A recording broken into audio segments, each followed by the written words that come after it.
Okay, let's get into the nitty-gritty. That's what we're here to talk about, some mega development projects. We have some distinguished developers, well-known in our community, doing a lot of great things for our industry. The panel is going to be moderated by David Doig. David is president of Chicago Neighborhood Initiatives. For 25 years, David has served neighborhoods throughout Chicago in various nonprofit and governmental capacities, including as a community organizer in North Lawndale and as a superintendent of the Chicago Park District. At CNI, David focuses on strategy and raising capital and helped to lead an organizing effort to have Pullman declared a national monument.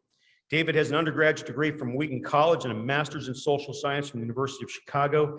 David is also a member of Millennium Reserve Steering Committee and on, I believe that's Tri-Cook County Commission on Social Innovation. Thank you very much, David, for steering the panel. Look forward to the comments. Thank you, Arnie. So we're going to do a quick round of introductions here, and we'll start with Joachim on my right and just go down the row. Hello, good morning. I'm a design principal at Goettsch Partners in Chicago. Good morning, Eric Helfand, founding principal at Farpoint Development, doing a lot of Chicagoland developments, including partnering with David and Zeb on a recent project, Bronzeville Lakefront. Morning, I'm Lee Golub, principal with Golub and Company, a 60-plus-year-old family business based here in Chicago.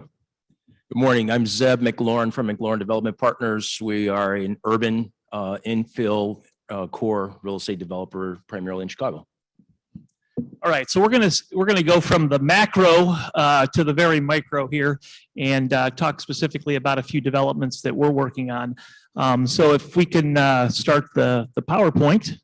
So I'm gonna kick it off and talk a little bit about some of our work, and then we're gonna go kind of through each of the panelists and talk about a few of our larger projects that we're working on. So I'll start. So as Ernie mentioned, most of our work in the last 10 years has been on the far south side in the Pullman neighborhood. And what often kind of surprises me is we've developed almost 200 acres of property in the last 10 years. And just to put a perspective on that, that's 3 times the size of Lincoln Yards. It's 4 times the size of the 78.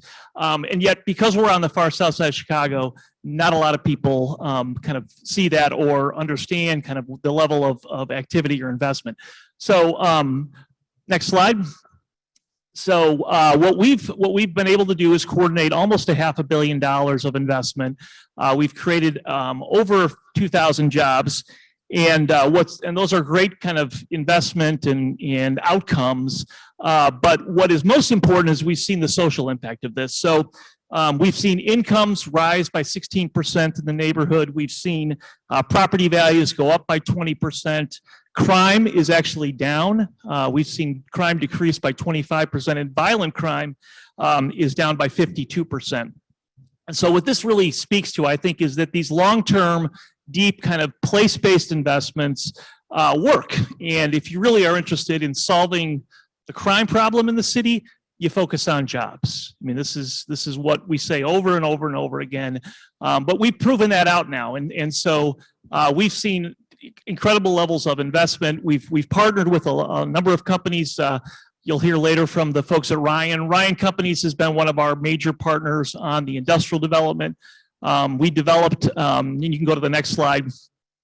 We've developed now, this is the old Ryerson Steel site. So many of you are familiar with this right off of the Bishop Ford at 111th, 200 acres. We've brought Method Soap Factory, their first industrial facility in the country. We got Whole Foods to move its distribution center from Indiana to Chicago. We now have the Midwest Distribution Center for S.E. Johnson. We've developed 2 facilities for Gotham Greens, which is the leading hydroponic farming group in the country. And then last year, working with Ryan, we built the first Amazon distribution hub in the city of Chicago. And so we've literally developed over 200 acres. The really exciting thing is we only have about 20 acres left. And so it's been a very exciting 10 years, and now we're starting to look A little further east into the southeast side, there's a number of additionally large properties, U.S. Steel and a lot of property that the Port of Illinois owns that we're looking at. And then also now working to the west into the Roseland community. So that's a quick update on some of our work. I'm going to turn it over to Zeb to talk about Bronzeville Lakefront. Thanks, David. Next slide, please. I think we've heard a lot of anecdotes already this morning, and if there's 18 trillion in cash and the Dow going to 100,000, this should make it a lot easier for us developers to execute and solve the problems that our region experiences today. And one of those ways we're looking to do so is through the project Bronzeville Lakefront, which is a former Mclaurin Hospital site on the near south side in Bronzeville. So almost a 100-acre campus comprising 45 plus acres of the former Mclaurin Hospital campus, and then another additional 30 plus acres from the marshaling yards, which is the logistics center currently for McCormick Place. So our team, which is comprised of Farpoint Development as the lead developer, CNI, Mclaurin Development Partners, Draper and Kramer, as well as a local community development partner, Bronzeville Partnership and Loop Capital. Our consortium won through a competitive process via the city RFP several years ago to develop this site. It was originally proposed to be the 2016 Olympic Village site that you may recall. We were unsuccessful, which provides this opportunity for us today to really bridge the gap between the South Loop, the McCormick Square site, Hyde Park, and from the perspective of the east, if you're out on your boats in Lake Michigan over the summer, then really see a continuous skyline from north to south. David just highlighted some of the major developments occurring further south along the lakefront in Pullman, and we hope that the Bronzeville Lakefront project will grow the local economy from within. What I mean by that is we've obviously aware of our urban core, Ashland to the lakefront, North Avenue or so to Roosevelt, now Cermak Road, now 31st Street, and bleeding into the further south side developments. This is a multi-billion-dollar, next slide please, multi-billion-dollar project, which is truly mixed use, office, residential, multifamily, both servicing all sectors of the income spectrum, as in addition to what we call the healthy community of the future.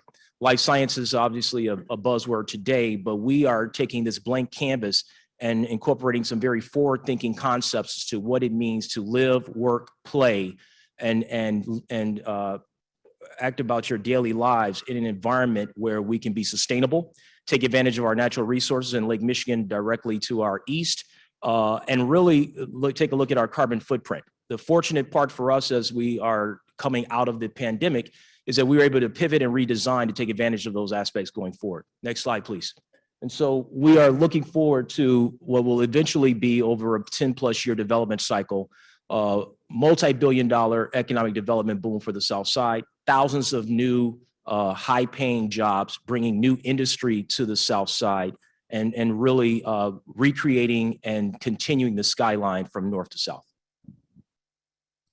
Great, thanks, Zeb. We're going to turn it over to Eric to talk about the Fulton Market area. Okay, thanks, Dave. So probably most people are thinking Fulton Market, is that a mega project? If you can't, just next slide. Thank you. So the reason I think that the panel wanted me to talk about Fulton Market was, one, my experience and exposure. I'd spent 15 years at Sterling Bay, starting back in 2005. But I think really more the focus is that these mega projects are developments that have a large impact on their surrounding community and city. So the story for Fulton Market just has a story, just like Bronzeville Lakefront will have a story, just like Lincoln Yards, et cetera. This story was one that really more organically happened back at the end of 2012 onto current day. And it started with a building. So it started with a current built environment, but it was predicated on the meat packing and industrial industries. So this building that you're looking at right here was really the spark of kind of the start of that new built environment. That's currently where Google's Midwest headquarters is located. So that spark provided the comfort and runway for a couple of things to happen, which was a lot of buying, by Sterling Bay as well as some other developers, but also gave comfort in boardrooms for different firms to come into a totally different market. And what happens when you have a current built environment is you start establishing some rules trying to work within that framework. So there was the development and innovation guidelines that were established in 2014. The city further supercharged the area by providing the downtown extension zoning through the neighborhood opportunity bonus program. And what happens is with those incentives, you get a lot of development happening very quickly. Next slide.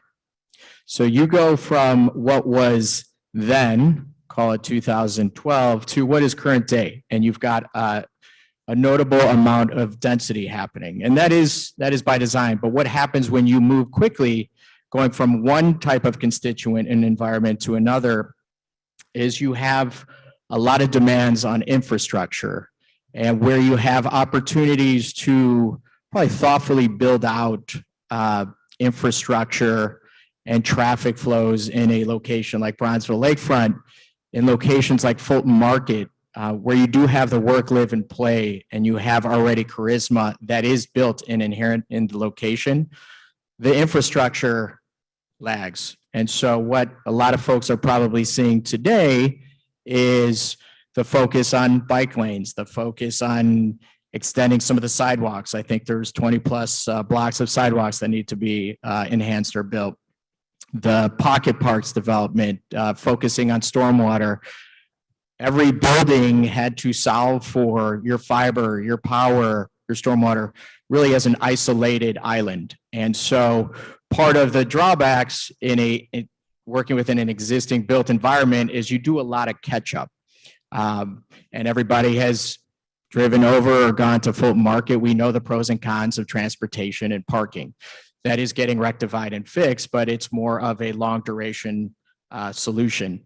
So there are kind of pros and cons. When you have an existing built environment, in this case, you've got a lot of character, a lot of grit, something where people come and you already have things that people can relate to. So the pros and cons, and wanted to really just exemplify and show this, that every mega project has its stories, has its obstacles, and has its pros. And each one that we have in Chicago, I think, can be very accretive to the future, but they're blank canvases right now. So I think a very exciting time to see what develops versus some of the, we'll call them prior mega projects, which was working within already a certain built construct. So Eric, the next slide is kind of what the overall investment is. Maybe you can talk to that. Yeah, so this is just playing on as far as the growth in the area. So one of the things to weave is there's always political touch points. So you have in the Burnett's ward, there was a lot of commercial users and constituents.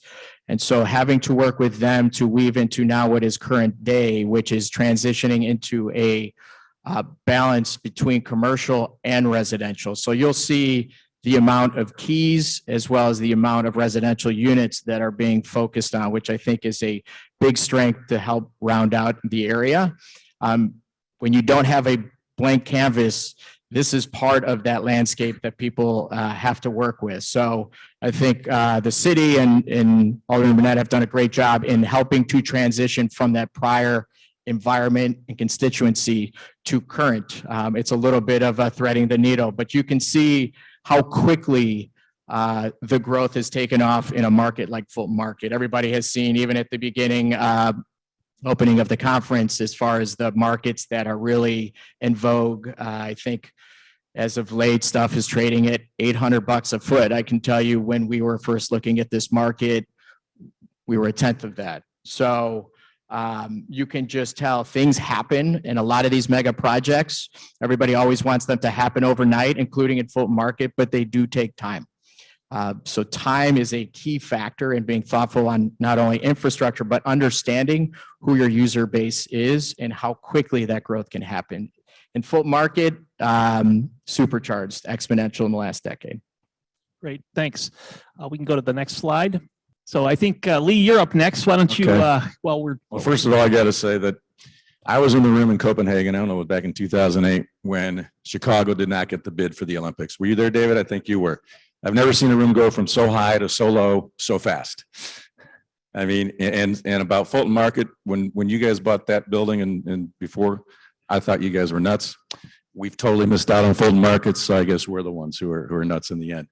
But I'm here to talk about, I guess you call it a mega project, Chicago Tribune Tower redevelopment. Most of you know the Chicago Tribune building, landmark tower, but this project is a very complicated project because it was really, when Tribune owned this property and they were there for until 2000 and the end of 17, it was really 4 buildings that were built over a 100-year plus period. The tower is built in 1925 and most people recognize the tower, but there's 3 other buildings around it. The printing plant was built in 1920. The building that used to house Dillon's Candy was built in 1930 as the original WGN radio auditorium. And then the WGN television building was built along Illinois Street in 1950 something. So the building itself was essentially about a 700,000 square foot, at that point, Class C+ office building. And when we looked at the project, the idea was let's take this project and especially the tower itself, the guts of it were just in bad shape inside the building and convert it into high-end condominiums with some retail. A lot of people don't realize that the Tribune property has more street frontage on Michigan Avenue than any other project on the avenue. And we've been involved on Michigan Avenue, our headquarters there since 1960. So we've been around the avenue, done a lot of development, owned a lot of properties, and understood that there is a lot of unharnessed retail value. And so the idea was to convert this project into it ended up being 162 very high-end condominiums, about 50,000 square feet of retail. With that, we also, you see that big monstrosity in the back there. We did also buy with the project about a 44,000 square foot site in the back that a lot of people don't even know it's there. Essentially, it was the Tribune surface parking lot. So when we went to the alderman and talk about what we wanted to do, he said, we need to come up with what you want to do on phase 2, which was always going to be something well into the future. So we came up with a design and a project that got approved a few years ago, Chicago Plan Commission, for a 14+100 foot mixed use tower of hotel, rentals, and condos. And that project will happen at some point in the future. Don't know if it'll look like this. The market's changed a lot since we got this approved, but the Tribune first phase was over $500 million, and the second phase is over $750 million. So I guess that makes it a mega deal. Next slide. Part of this is a picture of actually what Pioneer Court looks like today. This is almost a project in its own, the second largest public plaza, I think, in the city. Pioneer Court is owned by 4 different groups: 401 North Michigan entity, City of Chicago, Chicago Tribune owner, and the University of Chicago. So what we envisioned for the redevelopment of the Tribune and the retail, not only the Michigan Avenue retail, but creating all this new retail space along Pioneer Court. At the time when we purchased the building in 2016, Apple had just opened their new store at 401 North Michigan on the river. So we knew that this was going to be, or could be, the center of retail for Michigan Avenue as it kept moving from north to south to the middle of the avenue, and now really to the river. And with the development and continued redevelopment of the Riverwalk and the Apple store being here, we figured that we had some pretty interesting opportunity to create some high-end retail space and redo and re-envision Pioneer Court. And that also was a mega project in its own, because we had to deal with 3 other owners. We had to deal with the Chicago Plan Department and the commissioner of the Plan Department, who just came in at the time, Maurice Cox, and also deal with our Alderman Riley, who has lots to say about the public spaces in our 42nd Ward, and especially Michigan Avenue area. So this re-envisioned Pioneer Court now is just about, I think, almost fully open. And the idea was to bring people into, I tell people, and I live I live a couple blocks away from the project and on Lakeshore Drive, and I've been in the area and done many developments in Streeterville and Michigan Avenue. And I always say the existing Pioneer Court that was there would tell people to stay away, do not enter. And our whole vision was to make people come in, not only make people come in for the retail space that we're creating on Pioneer Court for phase 1, but also to come in for phase 2.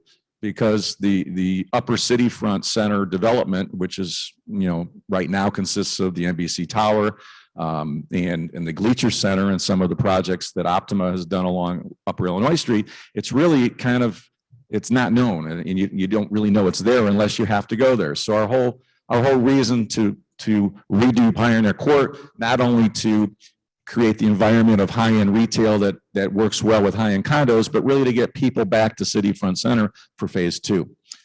Let's go to the next slide. And I'll leave you with this right here. I don't know, some of you have been through the project. I was talking earlier with some folks who've been through the project. It's an unbelievable renovation. There's about 55,000 square feet of amenity space. There's new outdoor space. It's just an incredible project. And this is a picture of the Crown, where if you have a chance to go up there, there's never going to be anything like this built again. I don't think ever. There's 8 flying buttresses up here. This design was back from 1920s, and it's just a thing of beauty. Thank you, Lee. And our final presentation is Joachim, and to talk about Union Station. Actually going to talk about two quick projects, give you an overview. One is One Chicago and one is Union Station, both in the heart of Chicago. Both were kind of empty sites when we started. We started One Chicago in 2017 to work on as architects in Union Station 2018. One Chicago is with JDL and HBA as our associate architect, and Union Station with Riverside Development. If you go to the next slide, you can see 2 images. Left is One Chicago as a rendering, on the right, Union Station or 320 South Canal. On the left, it's a mixed-use development with 2 towers, residential, and then a mixed-use podium filling the block entirely. On the right side, you can see a pure office tower with a large 1.5-acre public park becoming an amenity for the city. Both projects will be finished or open this year. One Chicago is leasing already at a smaller tower, which is called Tower C or 23 West. They opened leasing in October. I think Lifetime Fitness, which has 1.5 full podium floors, is opening next week. Whole Foods is opening in March, and the main tower, which is a fairly tall tower, you can see on the skyline, is starting to open for renters and condo owners in March too, and some of the associated retail other stuff is opening. Union Station, same thing happening. If you can go to the next slide, we see some images of the projects at a few weeks ago stayed. So Union Station is being occupied as we speak with tenants. Tenants are building it out, and it's going to be opened mid of this year. If you go to the next slide, please. We can see just a site plan, giving you a little bit of a perspective how they fit in the cityscape. Both full block developments. One on the left having, you can see there's a slight setback of the main tower from the cathedral to, there's a small pocket park on the ground, and then there's this huge amenity space on the roof. And then in juxtaposition, Union Station with this huge 1.5 acre park that becomes an amenity to the tenants as well as people around in the neighborhood. Next slide, please. Just a comparison of the stacking as a more mixed use projects on the left In orange, you can see rental apartments, in green condos, and then the podium, which is a fully mixed-use character and is a more pure office building, single-use function on the right. And one last slide, I think, showing it in comparison to what I pointed out in terms of how it fits into the neighborhood, creates a new, like, changing environment for those two areas in the city. One on the north side, one at Union Station, really having a big impact of how the surrounding areas develop. Thanks. Great. So that's a quick recap on kind of the current state of affairs, and thank you all for those great presentations. So let's maybe pivot and talk a little bit about what we're here today to talk about, which is the forecast. And we heard a great presentation from John earlier, very bullish on Chicago. So I'm interested in hearing what you guys think. Is that real? Is that not real? And as developers in this city, I'd like to get more of a reality check on whether that kind of optimism and I guess bullish kind of approach is really kind of what you're seeing. So let me start with Lee. And Lee, if you could kind of give us your observations and thoughts on the current Chicago market, we'd love to hear what you think. Well, if you're in Fulton Market, you're in good shape. It's, I mean, from the standpoint of office leasing, most, as the slides earlier, the presentation, most of the new leases, if not all of them, new major leases, besides, some Union Station or Fulton Market, you're west of the highway and you're in Fulton Market. We own a lot of assets, second generation, third generation assets around the Loop, West Loop, Michigan Avenue area. And it's been tough, since the pandemic started, and it's going to continue to be tough. It just seems like all the activity, all the movement is going to Fulton Market from the office standpoint. From a residential standpoint, we built thousands of units of high-end Class A apartments all over the city in the last few years. We don't own many of them anymore, but I do know from other developers and other friends that when the real estate tax issue in Cook County first arose, when Fritz took the assessor's office, it's been a real issue for institutional investment to come and look at Chicago. When we were selling our assets a few years ago, we had that issue because it's too difficult to be able to understand where real estate taxes are going to be. So the not knowing and trying to estimate kind of took institutional investment, at least for apartments, kind of waiting on the sidelines for Chicago. And it's been that way ever since. I know of some nice buildings that have been they tried to sell over the last 6 to 12 months, and the amount of activity they got from purchasers was not good, and pricing and in how many offers. But I think in 2023, after we get the downtown core and the real estate taxes, and we all get our real assessments and we start the appeal process, I think there'll be some. It doesn't matter that real estate tax, I mean, it does, but from the standpoint of taxes going from 0 to 0 plus is one issue. It's more having stability and being able to underwrite. If it's $1, if it's $1.50, whatever the increase is, just knowing what it is, you'd be able to underwrite it. And I think that will bring back institutional investment, at least for apartments in the city. On the condo side, which we've been active, we built 2 projects actually. Besides Tribune, we did a small 30+ unit boutique condo at North Avenue and Clark. Again, we're in the high end spectrum. Our pricing is $1,000 a foot plus. And if you look at traditional condominium development over the years, or apartment development over the years in Chicago, there used to be 20,000 or 10,000 units would come online every year, either through condo conversions, new rentals, whatever it was. Over the last few years, there's been very, very little high-end condo developed. JDL, who's doing the One Chicago Square project, was very successful with the 9 West Walton project, which was the first real high-end, quote-unquote, condominium project, and saw pricing, $1,000 a foot and above, which is not common in Chicago. When the Wanda, now St. Regis project came out with 400 condos, again, from a high-end standpoint, their pro forma is $1,000 a foot above. Ours at Tribune is $1,000 a foot above. But Chicago is really not a deep high-end condo market. We don't have any international buyers. We showed earlier the slides where we're a very value proposition in office space and rental and in condo. And so, we have product that's $1,200, $1,300, $1,400 a foot that's on the market right now. It's the nicest product in the city, and we'll have to wait and see, what happens here.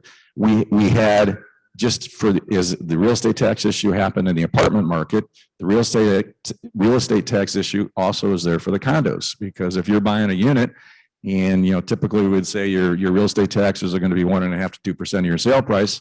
And now you don't know, if it's going to be 2, 2.5%, 3, 4% of your sale price. It caused a lot of potential high-end purchasers to sit back and say, wait a second, maybe I just want to go rent. And so you saw buildings that had really, really big units for high-end rentals. Instead of paying $2,000 or $3,000 a month, I'm paying $8,000, $9,000, $10,000 a month. If you had that inventory, you were doing really, really well because of the Cook County issue and the real estate taxes. Then we have, other, non-real estate tax issues happening in the city. Obviously, the political situation, the crime situation, perception is reality is perception, but the reality here is it is real, and that also hurts. On Michigan Avenue, for instance, on the retail side, it's killed the avenue.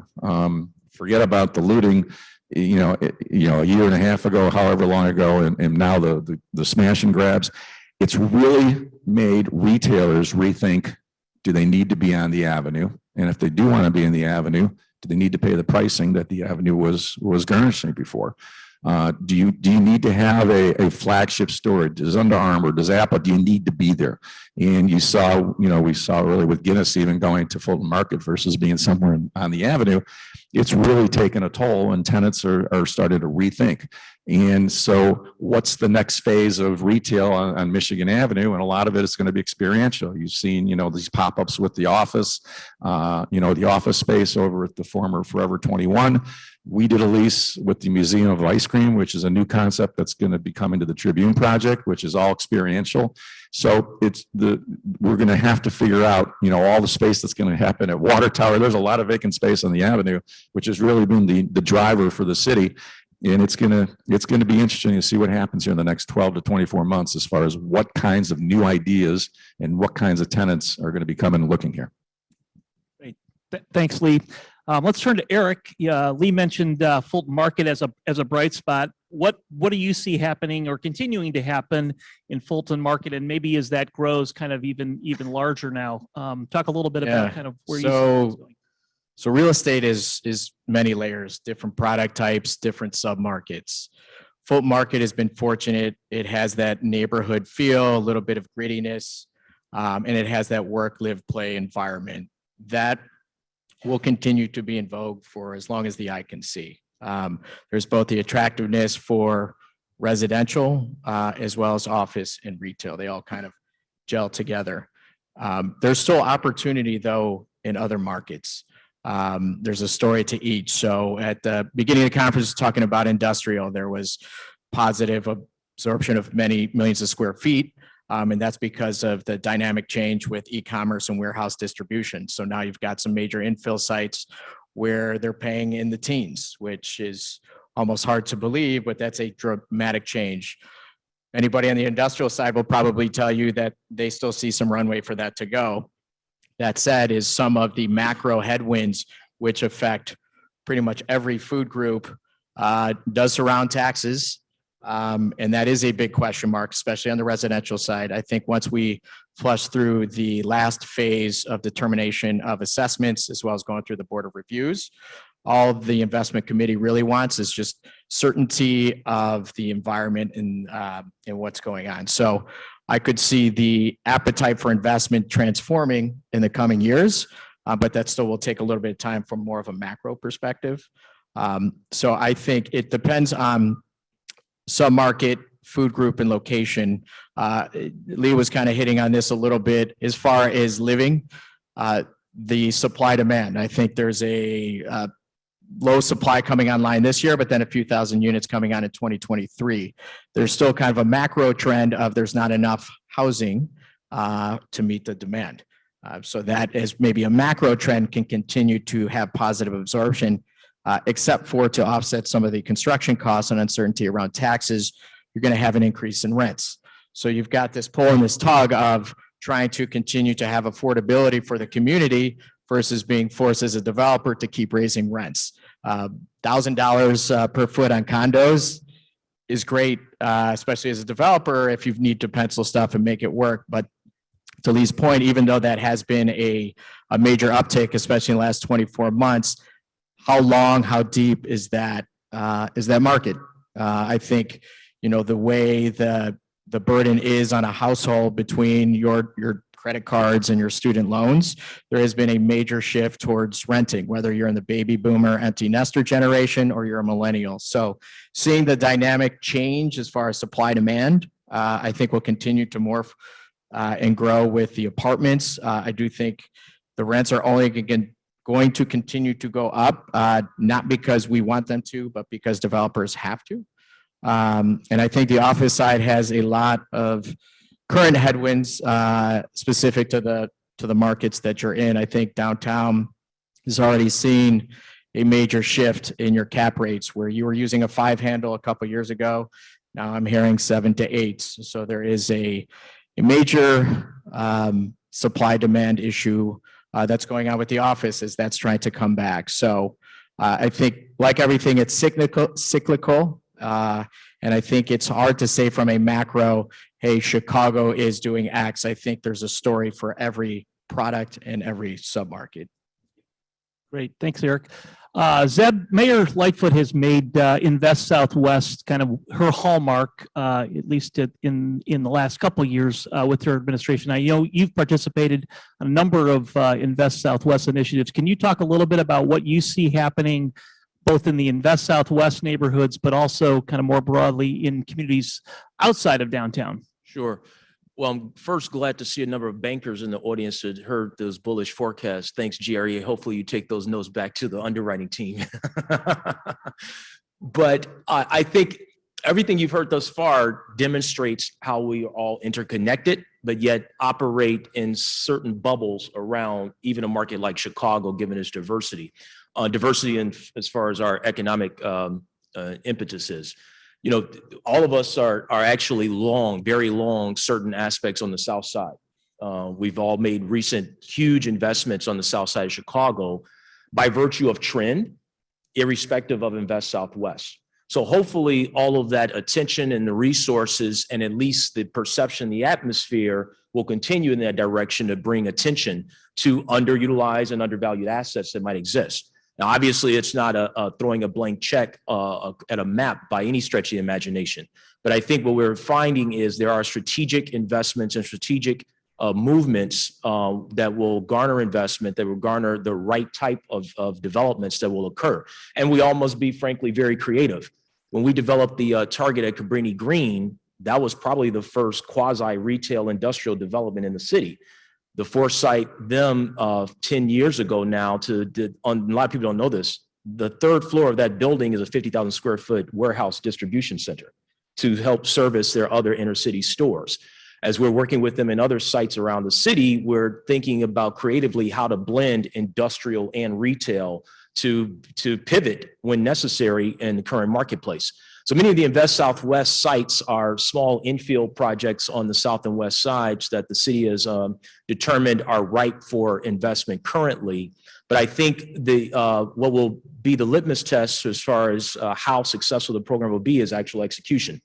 And the city being able to utilize its muscle to garner philanthropic, civic, and private resources all behind a variety of projects that will have the most impact long-term. And that's the jury is still out on that, obviously. Unfortunately, we're in the middle of this pandemic, and that's obviously slowed a lot of things down. But I think as long as the momentum and the taglines are still in the air, And will, as we attract new retailers, different types of businesses to these areas of the city, particularly like Bronzeville Lakefront, well, which should certainly be the largest development on the south side in Chicago's history. As we start to break ground on a project like that, that just turns the tide as far as perception. Great, thanks, Deb.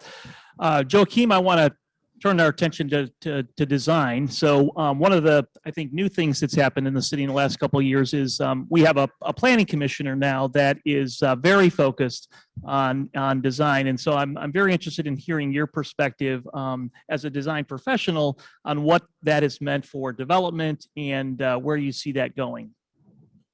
Well, we have not been in front of the planning commission yet to present any of our projects.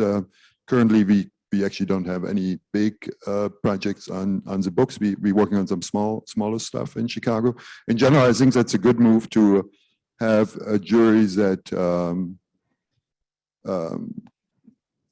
pushes the limit of design, because that really will make an impact for our cities and how we live there. How it's being implemented and how it will work out. I think the jury is still out, but I think it's a good move to have a larger jury to make comments and contribution to the design, because in the end, that's what it's a very important aspect of how do you make cities livable and make them better places and enforce growth. So maybe understanding that you haven't had anything kind of currently, I know you've done a lot of work in China. Can you maybe talk a little bit about how your work in China has kind of informed your work here in Chicago or maybe in other cities as we think about kind of what are lessons we can learn from other areas? Yeah, that's interesting. I was just talking with Eric before our panel, but I think there will be a move to having more mixed-use developments, especially in cities. I mean, cities have to be walkable, have to be ecosystems of like interconnected neighborhoods. So many of the projects we work in China are like large mixed-use projects with multiple taller buildings connected by retail podiums, combining hotel, live, play, work environments all together. So I think the lessons learned there will be transported to the US and developments here. We're working currently on a fairly large development in Charlotte, North Carolina, which will have 3 towers most likely.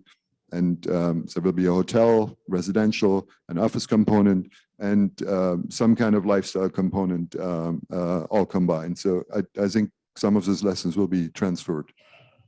Great. All right, so we've got about 10, 15 minutes left. I think we want to turn our discussion to questions from the audience. So if folks have questions, we can approach them. Yes, I see middle back. Yes.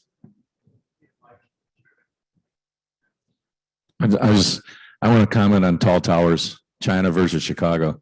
What Joachim knows this. One of the things about tall towers in Chicago, when you get above 600-700 feet in the air, is you have weather delays. The tall towers have gotten built, from Trump to Wanda, which is now St. Regis, one Chicago. I'm not sure how you guys did. I think you guys are actually ahead of schedule, which is amazing. But in one Bennett place in Streeterville, because of the winds, it's not really the weather, it's really the wind. And so when you're building that tall, you just cannot predict how many weather days and weather, you have. Something that people don't really think about. It's kind of true to Chicago. Can you hear me? No. Yep. All right.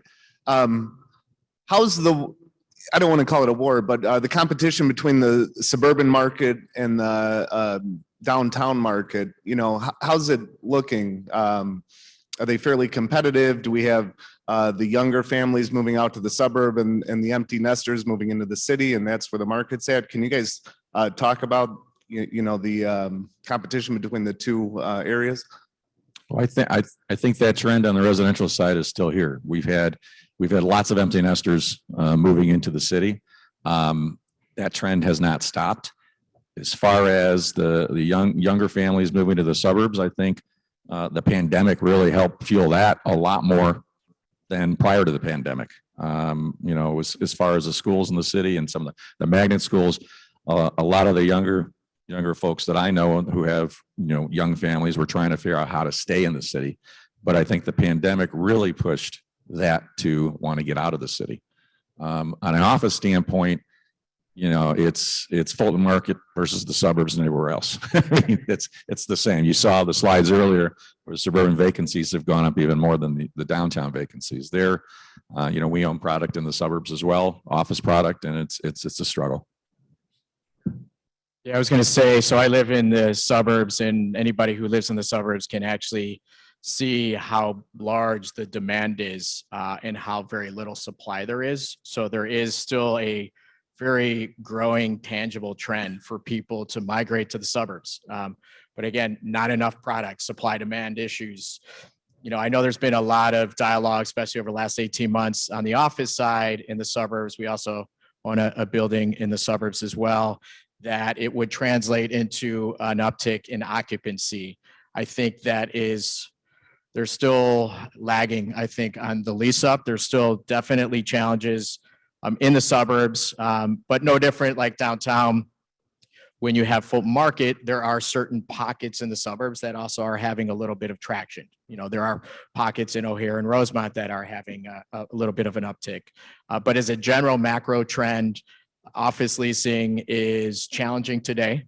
I think everybody and their companies are trying to figure out the next steps. I think a lot of the dialogue with the brokers in the community is they believe that'll start flushing out probably in the second half of this year to get more definitiveness of what is going to be firm policy. And I think that'll drive more of the lease up trend. And on the residential side, I don't think that's going to stop. I think it's going to be a consistent trend as far as not enough housing product, and the demand is going to continue to be there. There will be, I think, a little bit of this dichotomy between the baby boomers either coming downtown or selling their houses and moving for more warmer pastures, basically. So it'll be interesting to see how much of the inventory turns and what type of inventory comes online. But I see those trends continuing for a little while longer. Yeah, I'll add, without being industry specific, 10 plus years ago, our pipeline was heavily skewed in city of Chicago or urban core. Today, it's almost 50-50. And there's still opportunistic opportunities. It's location, location, location. And we find ourselves very active, especially repurposing vacant boxes in mature suburban markets for a variety of uses, whether it be taking an old shuttered jewel and converting it to fitness and even or shared office space or some industrial use. And there are dozens of deals like that in mature markets in the suburbs. Other questions? Take one more question, Jim Pate. So the downtown market, we see older buildings, office space vacancy is high. Do you see more conversions happening in downtown to residential with these older buildings, or do you see them, you know, the rents continuing to drop and more vacancies? It seems like everything's moving out. I think that, you know, the older buildings are going to have to do conversions to either residential or hotel or something, because the office tenants just won't even look at them. And it's a problem. I mean, we've seen that trend happening over the last 5 to 10 years, and it's just going to continue. You know, when you're doing a renovation of an existing asset and adaptive reuse, it's very difficult. It's much harder than doing a new development. And it's because you just don't know what's there behind. You know, most times you don't have time to do due diligence, you know, as you're bidding or trying to buy a property, you know, you get 60, 90 days due diligence, and you might stretch it out a little bit longer, but you really can't get to the guts of it. And, you know, I learned that the hard way on Tribune. We had a situation where we had, like I said, 4 buildings, 100+ years old on some of them and 50+ years old on others. And our plan that we came up with, Tribune was there for 2 years. they were about 50% occupant of the building, and the deal was basically they're going to move out of the building over a 2-year period. So we had a lot of time to discover anything we should discover about the existing asset as we're going to do a gut job renovation. But even having that time and even having that ability to demo and poke through and find out structural systems, it still was a nightmare. I shouldn't say nightmare. It was interesting. Things that we thought, even you go to old drawings and floor by floor by floor, you have a different situation. So, it's really, really hard to do adaptive reuse of existing older properties in control costs. And anybody in that business will tell you that. But I think there's no other way out for some of these assets. And just to contribute to that, I think it needs to be, as we all move towards implementing sustainable strategies in the next years, that will be the most sustainable strategy to be implemented to some degree. So it definitely will happen. Great. All right. So that's a wrap on our panel. And thank you all for tuning in today. And we look forward to following up again next year. Thank you. Thank you very much.